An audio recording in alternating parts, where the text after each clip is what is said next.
Welcome, what is up? Thank you for tuning back into the Chaos Slayer. Of course, I'm Chris Chaos here with your Smackdown 411 for Valentine's Day, February the 14th, 2017. Now, we start off the show, video package from Elimination Chamber. We get welcomed as per usual, and Bray Wyatt is in the ring, in-ring promo.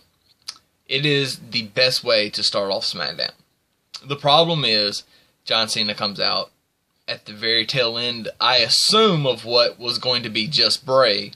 And it's not like he interrupts him, because Bray looks like he's done. But then Cena comes out, AJ comes out, he wants his match, his one-on-one match. Daniel Bryan comes out and says, well, let's make it a triple threat tonight. AJ versus John versus Bray Wyatt for the WWE title. I like it. I don't love it.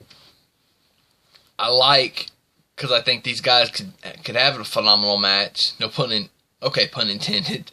But I want to see AJ in a one-on-one match. And that's what he was promised. But anyway, maybe he'll end up getting it. I thought that he would get his one-on-one match, say, around the 1st of March. 3 weeks from now, leading into... Well, I guess that would be 2 weeks now, wouldn't it? Leading into... or right after the Fastlane pay-per-view. So,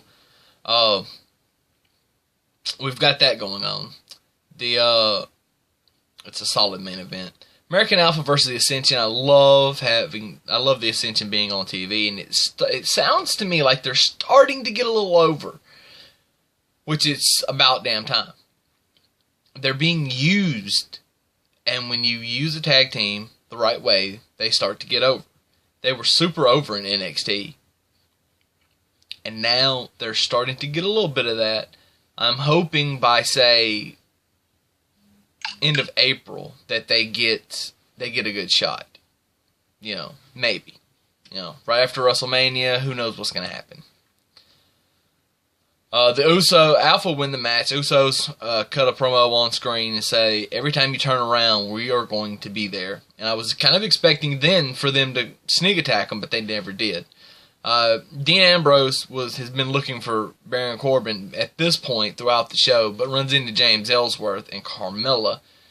He pretty much insults both of them.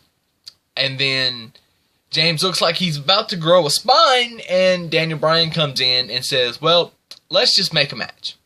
Because, Dean, I can see that you want it, and you need to let off some steam after Sunday night. And you two guys have history, so, yeah, let's make the match. We got the commercial, we come back, Ellsworth's in the ring, he intros Carmella, puts her over big. I love. But we never have the match. Corbin drags Dean Ambrose's limp body out. They brawl for a little bit, not very long, which is good. Dean jumps up on a spot in the production area and jumps off onto Corbin to do the elbow. Corbin catches him, turns him around into the deep six, onto said production area, and then the sparks fly. It's a good spot.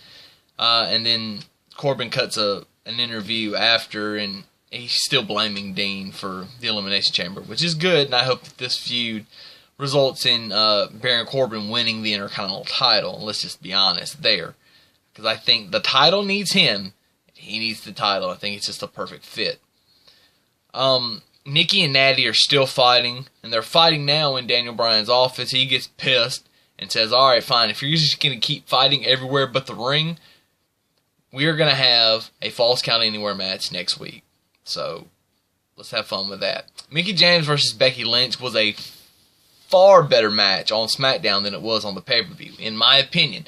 Now, I have been told that I was wrong by one person, and then I had another one respectfully disagree with me.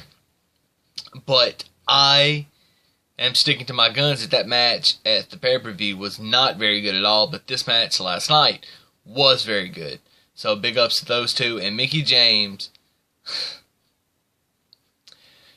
she scared the hell out of me last night.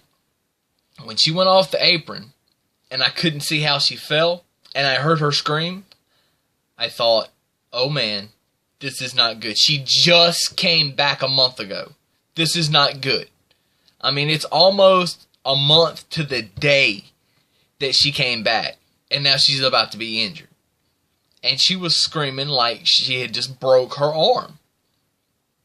And then Becky goes out to get her, and Mickey pushes her off and says, "No, get away from me." Which, in any other time, I would have just said, well, that's just a heel being a heel, just trying to get, or a baby or whatever, trying to get, somebody trying to get them off of them. But with her screaming like she was, I thought she was really hurt. And then she got rolled back into the ring. I thought, if she was really hurt, she wouldn't have got back in the ring. There's no way. So then the blinders kind of come off, and I'm kind of sitting back thinking, yeah, this is probably not serious. But you never know. Maybe she's going to try to work through it. I don't know. I got worked, as I assume everybody else did too, because when someone is screaming out in what appears to be agony like that, you're going to kind of believe it. And if you don't, you're a dickhead. And a douche. So there you go. Mickey draws her in, Mick kick, 1, 2, 3, she gets the pin. And a phenomenal, look, the Oscar should go to Mickie James. Hands down. Naomi and Alexa have this in-ring segment which came off like garbage, basically. Alexa had a couple of good lines, and she delivered them really good, but other than that, it was just kind of garbage. On to the title match, Bray, AJ, John. Luke Harper jumps Bray before the match. I didn't exactly love the placement of that, because I thought, oh great, now he's going to attack, and Wyatt's never going to even get into the match, and they're going to swap the title already this quick, which sucks if they would have done that. I didn't want Bray Wyatt to have a 2-day title reign. That's awful. That's way worse than John Cena having a 16th title reign ended in 2 weeks. But it didn't happen. They had a phenomenal match. Triple threats are very hard to put together and execute, and they did. And Bray gets the win. Orton comes out at the end. By the way, Bray gets the win on John Cena with Sister Abigail. AJ Styles hits the Styles Clash on Cena. He kicks out. John Cena hits the Attitude Adjustment on AJ and Bray. They both kick out. One Sister Abigail gets it done. I love that. They need. He only needed to hit it once. It only needed to be done once. Like, to get the pinfall, yes, but it didn't need to be like the Attitude Adjustment where it takes 4 or 5 to beat somebody. It only needs to be done once. It's a finisher for a reason. Anyway, Orton comes out at the end and says, look, you are the master and I am the servant. I cannot challenge you for the title at WrestleMania. And basically they both pose and fade to black. Now we get to Talking Smack. Daniel Bryan announces that there's going to be a Battle Royal next week to determine the number 1 contender. And AJ Styles is the first one in. AJ, by the way, didn't come off all that great on Talking Smack. It looked a little flustered. But he should have drove home the Shane, who promised him a title match, one-on-one. Should have drove that home. And Alexa looked like garbage on Talking Smack. I'm just going to go ahead and say it.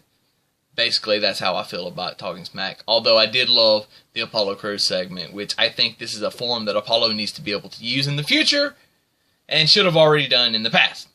Anyway, that's all I've got for my SmackDown coverage, so you have fun with that. Deuces. Chaos is out.